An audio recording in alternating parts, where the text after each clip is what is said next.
Welcome back to the second part of the Class 58 mini-series here at the Severn Valley Railway. In this video we'll be taking a closer look at the equipment room of the Class 58, along with the startup process and walk around of the locomotive that drivers do to get this train into service, and then at the end we'll see this train come to life. There's a lot to unpack in this video, so if you haven't watched the first video, make sure to go watch it before watching this one. But without further ado, let's get back into it.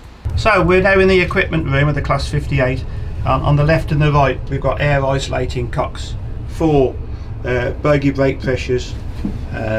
We've got the AWS, which is isolated, we don't need on the Severn Valley Railway. On the left hand side, this side, we've got brake distributors, 1 for each bogie, which is a little bit different because on most locomotives you have 1 on the locomotive, but Class 58 you have 2. Goods passenger selector cock will be in passenger today, and that basically alters the brake release timings whether you're working a passenger or a freight train. So this is all standard stuff whichever type of locomotive you're on.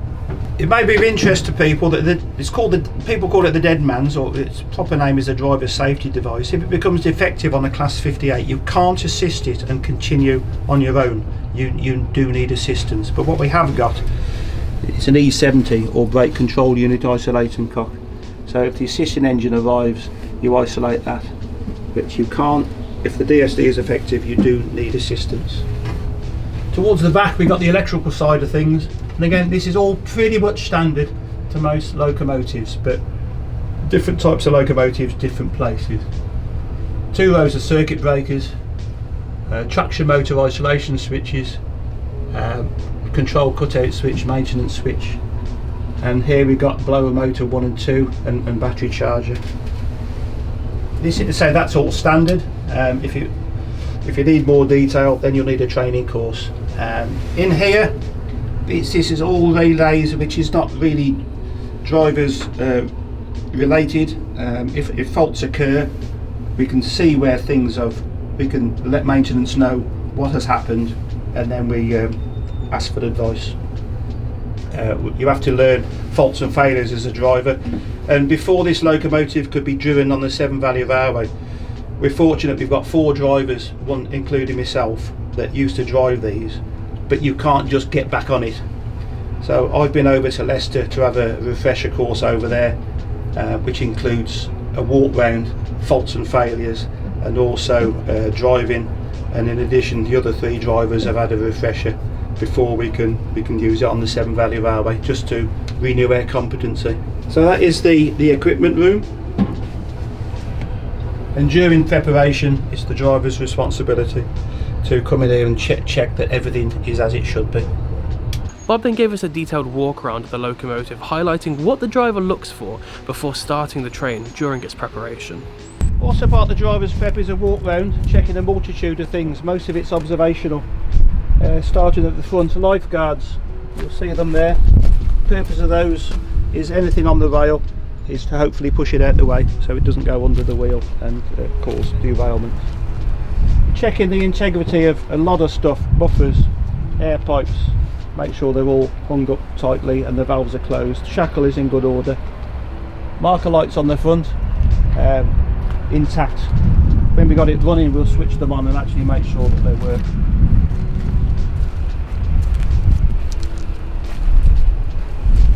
Around the side you're checking again integrity, you're looking for broken springs, any obvious defects, which again covers a lot of stuff. Got the fuel pump. Hold, it's 1100 gallon of fuel, and that the fuel tank is below the toll bar to pump it into the engine, and there's your fuel gauge there. We've just got under a quarter of a tank, but that will certainly get us 32 miles to Bridgnorth and back. Batteries. You need your batteries for starting. These have got an alternator as opposed to a generator, so you can't, when the engines start, you can't use the generator to turn the engine, so we have to have separate starter motors, which when you press the start button the oil priming pump will run, and then the starter motors engage, turn the engine, and it will fire. Various filling and draining points, just making sure that there's no drips from there. Making sure all these side doors are properly securely closed. These, the cab heat is off the cooling system, so if there was a leak in the cab of the cab heating system, you would close those to prevent the leak, but then you've lost your cab heating system.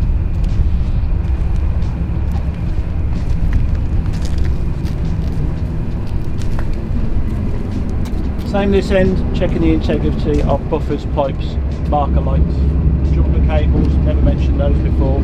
These locomotives can work in multiple with other similar type of locomotives. The white pipes, just out of interest, they are air pressure to brake cylinders. All pipes on all diesel locomotives are colour coded. Brown is oil. You might think, why have you got brown pipe on the bogie? That's for the hydraulic parking brake, which is oil. And if anybody's interested, blue is water, salmon pink is fuel, orange is electricity, red is fire alarm system. I already mentioned that white is air, and that is standard on every type of locomotive. In addition, another thing you're checking is brake blocks to make sure they're fine. And as we're walking around, we're getting ready to start the locomotive. So just open this little flap and we're going to turn the lighting switch to battery, and then we're going to turn the battery switch to from off to the on position.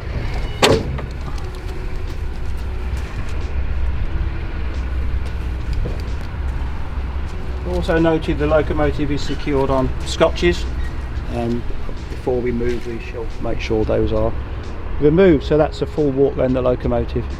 It's just, most of it is observational, but all essential and critical to the safe operation of the locomotive. So we've done the walk there, we've done all the checks, everything's good to go. So now we're going to start the engine. So we put let's do it properly, we put the key in, the master key, put that to engine only, and then we press and hold the start button. Now you may hear a whirring for about 30 seconds, and that is the oil priming pump. You may just hear that. The oil priming pump is running. That will build up oil pressure prior to the starter motors engaging, turning the alternator, which, because it's connected to the engine, will turn the engine, and as oil pressure builds up, the engine will fire. But we must keep a finger on the button. There's a red engine stop light there until that red stop light goes to yellow, and that tells me there's sufficient oil pressure to keep the engine running. So that engine stop light has turned to yellow, so I can take my finger off the button.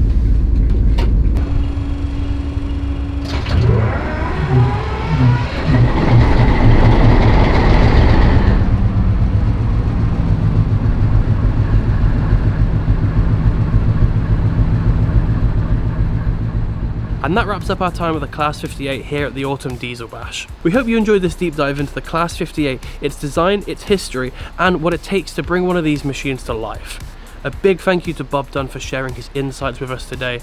His knowledge of the railways brings so much to this experience, and we really hope to have him back on one of these videos again soon. Make sure you don't forget to hit like, comment down below what you want to see next from us at the Severn Valley Railway, and make sure to turn on that bell so you don't miss any future videos that we post. I've been Atlas. This is Severn Valley Railway, and thank you so much for watching.